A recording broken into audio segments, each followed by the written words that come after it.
Veins తో బాధపడుతున్నారా? భారతదేశంలోనే బెస్ట్ ట్రీట్మెంట్ అందించే ఏకైక hospital Avis. Welcome to mom's health. నమస్తే డాక్టర్ గారు. నమస్తే అమ్మా. రాజేశ్వరి గారు, వైట్ హెయిర్, గ్రే హెయిర్, తర్వాత తలకి ప్రతి ఒక్కరం కూడా దాన్ని కొంచెం బాగా ఉండాలి, బ్రైట్నెస్ బాగుండాలి, హెల్దీగా ఉండాలని చెప్పి రకరకాల ప్యాకులు పెట్టేసుకుంటాం. ఎన్ని పెట్టుకున్నా ఏం చేసినా కూడా గ్రే హెయిరే. ఎవరిని అడిగినా హెయిర్ లాస్ అవటం. అవును. దీనికి సంబంధించి అసలు ఏం చేయాలంటే ఒక్కొక్కసారి వింటూ ఉంటాం, ఇంత ఊడిపోతుంది, ఊడిపోతుందని. ఆఫ్టర్ కోవిడ్ చాలా మందిని ఫేస్ చేసాం, నేను కూడా ఉన్నాను అనమాట. సో ఎలాంటి కేర్ తీసుకోవాలి, హెయిర్ లాస్ అవ్వకుండా ఉండాలి అంటే ఏం చేయాలి? ఎందుకంటే మార్కెట్లో ఎన్ని నెంబర్ ఆఫ్ ప్రోడక్ట్స్ మనకు దొరుకుతున్నాయి. ఏది వాడాలో తెలియదు, ఏది వాడాలి. ఈవెన్ ఆయుర్వేదంలో కూడా కెమికల్ ఫ్రీ అని చెప్పేసి చూస్తున్నాను, చాలా బ్రాండ్స్ని చూస్తా ఉన్నాను. ఏది యూస్ చేయాలనేది ముందు మంచి జరిగే విషయం పక్కన పెడితే దానివల్ల సైడ్ ఎఫెక్ట్స్ ఎక్కువైపోతున్నాయి కదా, ఇది ఒక భయం వేస్తుంది. మీరు ఏం చెప్తారు? అంటే మనకి భారతదేశంలో ఏంటంటే అందం, ఆరోగ్యం అన్నీ కూడా, ఆనందం అన్నీ మన ఇంట్లోనే, మన కుటుంబంలోనే ఉండేలాగా మనకి ఒక కుటుంబంలో గృహ వైద్యం అనొచ్చు, లేకపోతే ఏదైనా కానీ అన్నీ ఇంట్లోనే దొరుకుతాయి. కాకపోతే మనం మర్చిపోయాం అవన్నీ మర్చిపోయి మనం బయట ఏదో దొరుకుతుంది, బయట ఏదో కొనుక్కుని వాడుకుందాం, బయట ఏదో చేసుకుందాం, రకరకాల ట్రై చేద్దాం, ఈసారి అది ఈసారి ఇది ఏదో రకరకాల వెంపర్లాట పడుతున్నాం. అంటే అలాగే ఆహారం కూడా అంతే, మనకి ఇంట్లో అమ్మ చేసింది అమృతం, కానీ బయట ఏదో దొరుకుతుంది, అక్కడ అది బాగుంటుందంట, ఇక్కడ ఇది బాగుంటుందంట అని ఎక్కడే కొత్తగా పెట్టినా సరే కరువు వచ్చినట్టుగా వెళ్ళిపోయి తినేసేసేయడం అవుతుంది. క్యూలో నిలబడి కరువు వచ్చినట్టు తింటే నాకు ఆశ్చర్యం వేస్తుంది. అంటే అంతా బయట వెతుక్కోవడం వల్ల వచ్చేటువంటి ఇబ్బందులు అనమాట. బయట ఆహారం అనేది ఫుడ్ పాయిజన్ అవుతుంది, ఫుడ్ పొల్యూషన్ అవన్నీ, దానివల్ల హెయిర్ లాస్ ఉంటుంది. అలాగే మనం బయట తిరగడం రోడ్స్ మీద ఇవన్నీ కూడా ఎయిర్ పొల్యూషన్ మోస్ట్ కామన్. ఇంకా వాటర్ పొల్యూషన్ అంటే చెప్పక్కర్లే, ఎక్కడ డ్రైనేజ్ ఎక్కడ ఏది కలుస్తుందో తెలియదు. అసలు భూమిలో కూడా వాటర్ అంతా కూడా పొల్యూట్ అయిపోయి, ప్లాస్టిక్ కలుషితం అయిపోయి, అంతా కూడా కలుషితమైనటువంటి నీరు మనం వాడుతున్నాం అనమాట. సో భూమి కలుషితం అయిపోయింది, ఆహారం కలుషితం అయిపోయింది, వాతావరణం కలుషితం అయిపోయింది.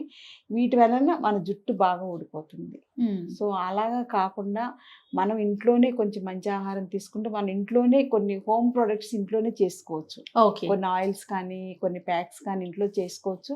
అవి మనం చేసుకోవడం కుదిరినప్పుడు మంచి ప్రొడక్ట్స్ ఏంటనేది తీసుకుని వాడుకోవడం మంచిది, ఎక్స్పర్ట్స్ దగ్గర తీసుకుంటే. కానీ బయట దొరికేవన్నీ కూడా మనం నమ్మడానికి లేదు. వాళ్ళు ఏంటంటే కార్పొరేట్ స్టైల్లో, కమర్షియల్ స్టైల్లో తయారు చేస్తారు. అప్పుడు క్వాలిటీ ఉండదు, అందులో వాడేవన్నీ కెమికల్స్.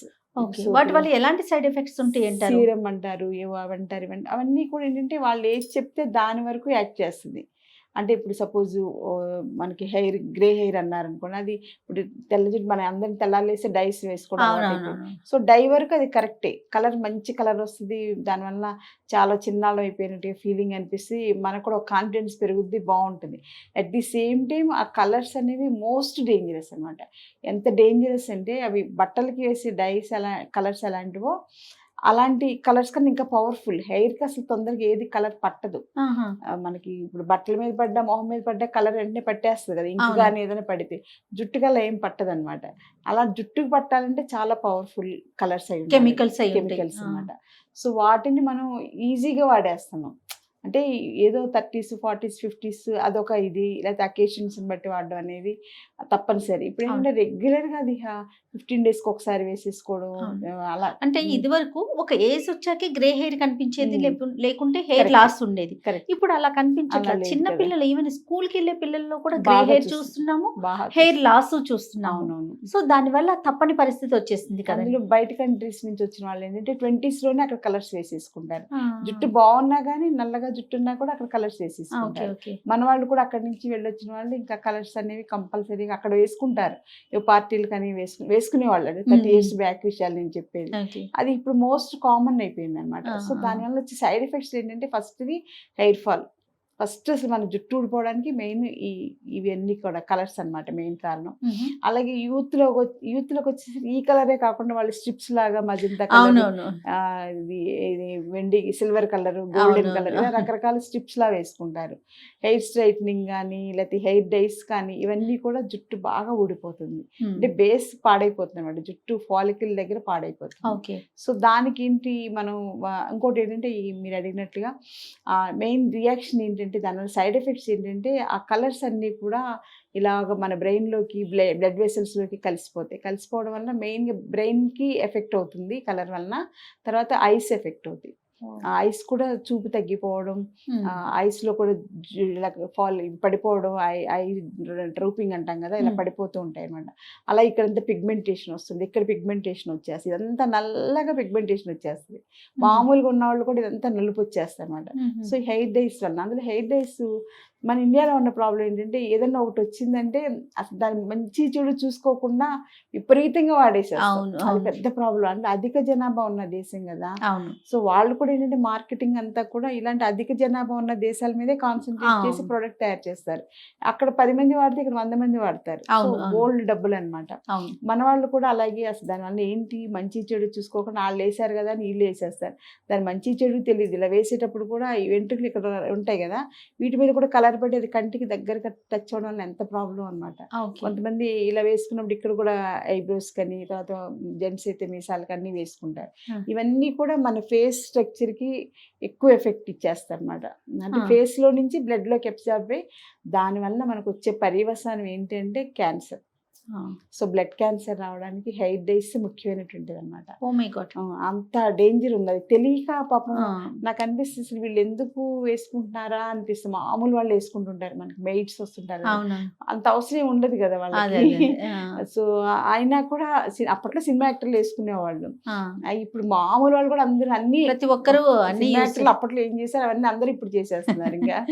సో అది అలా అయిపోయింది ఇప్పుడు. మరి ఇప్పుడు ఎట్లాగండి ప్రివెన్షన్ ఏంటి? దానికి ఏంటంటే మన ఇంట్లో అమ్మమ్మలు చేసినటువంటి ఆయిల్స్ ఉంటాయి కదా, ముఖ్యంగా మందార పువ్వులు, భృంగరాజు, నీలి, ఇలాంటివన్నీ కూడా బ్రాహ్మి, అశ్వగంధ, ఇలాంటివన్నీ వేసినటువంటి ఆయిల్స్ ఇంట్లో పెద్దవాళ్ళు ఎప్పుడు తయారు చేస్తున్నారు. గోరింటాకు ఇవన్నీ ఇంట్లో చుట్టుపక్కల అన్నీ ఉంటాయి కదా, పెరడు ఉండేది కదా, పెరట్లో అన్నీ ఉండేవి అనమాట. వాటితోటి ఎప్పుడు ఉసిరికాయలు మనకి ఎప్పుడు బోల్డ్ చెట్లు ఉండేవి కాయలు కదా. సో న్యాచురల్ గా ఆయిల్స్ తయారు చేయడం అనేది అమ్మమ్మలకి అలవాటు అనమాట. ఆ ఆయిల్ మనకి ఇప్పటికీ ఇంట్లో చేయగలిగే వాళ్ళు ఉంటే అది బెస్ట్ అనమాట. ఏమేమి కలుపుకోవచ్చు రాజేశ్వరి గారు? అంటే ఉసిరి ముఖ్యం అమ్మ, తర్వాత భృంగరాజు అంటాం కదా, గుంటగలగర, అది ముఖ్యం.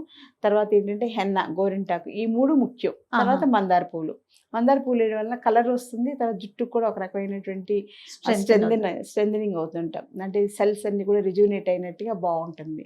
తర్వాత మనకి షాంపూస్ లో కూడా చూసేవాళ్ళం కదా, మందారాకులు వేసి మన కుంకుడుకాయలు తలస్నానం చేసేటప్పుడు కుంకుడుకాయలు నానబెట్టేసి అందులో మందార పువ్వులు కానీ మందార ఆకులు కానీ వేసి పిసికేసి దాంతో తలస్నానం చేయించేవాళ్ళు.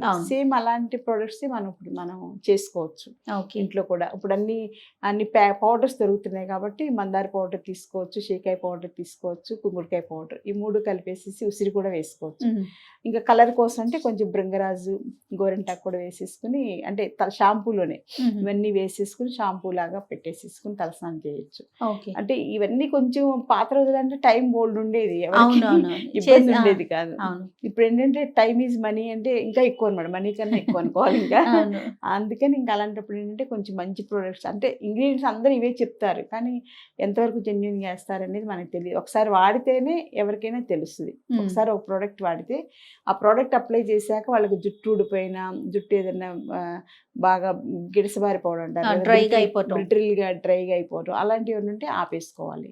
సో అలాగే ఇప్పుడు ఏంటంటే మనం కొంచెం దాన్ని ఇంకొంచెం రీసెర్చ్ లాగా చేసి ఈ ఆయిల్ ఉంటుంది, షాంపూ లాగాను ప్లాన్ చేసుకోవడం. తర్వాత థర్డ్ది ఏంటంటే హెయిర్ ప్యాక్. మనం ఎలా అయితే ఇప్పుడు డైకి పెడుతున్నామో అలాగే హెయిర్ ప్యాక్ లాగా పెట్టుకోవచ్చు. అంటే హెయిర్ కేర్ ప్యాక్. ఇది కలర్ కూడా కొంత వస్తుంది, బ్రౌన్ కలర్ అలా వస్తుంది, కానీ మెయిన్గా హెయిర్ ని ప్రొటెక్ట్ చేసుకోవడం అనేది చాలా ఇంపార్టెంట్. ఎందుకంటే మనకి ఈ చుట్టూ ఎండకి బయట వాతావరణాలలో ఇవన్నీ కూడా మనకి హెయిర్ పాడైపోతుంది కాబట్టి హెయిర్ కేర్ గా పౌడర్ లో కూడా మనం భృంగరాజు ఉంటుంది, ఆమ్లా ఉంటుంది, మందార ఆకులు ఉంటాయి, తర్వాత నీలి ఉంటుంది, తర్వాత హెన్నా ఉంటుంది. సో ఈ 5 ఇంగ్రీడియంట్స్ మెయిన్ గా ఉంటాయి అన్నమాట. సో దానికి కలర్ కావాలనుకుంటే కాఫీ డికాక్షన్ లో కలుపుకుని పెట్టేసుకోవాలి. కలర్ కాకుండా జుట్టుకి మనకి ప్రొటెక్టింగ్ గా బాగుండాలి, జుట్టు బాగుండాలి అనుకుంటే సింపుల్ అనమాట. సేమ్ ఫార్ములానే మనకి కలర్ కావాలంటే కాఫీ డికాక్షన్ పెట్టేసేసి అప్లై చేసేసుకుని ఒక 1 అవర్ ఉంచుకుని వాష్ చేసేసుకోవాలి.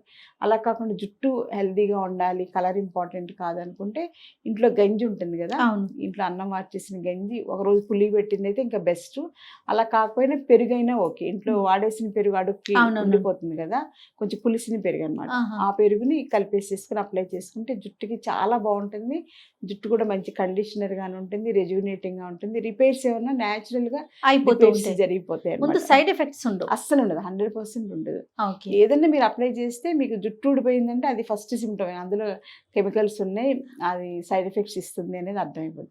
ఊడలేదు, బాగుంది, ఒకవేళ ఫస్ట్ టైం ఊడినా రెండోసారి పెట్టుకుంటే ఊడదు అనమాట.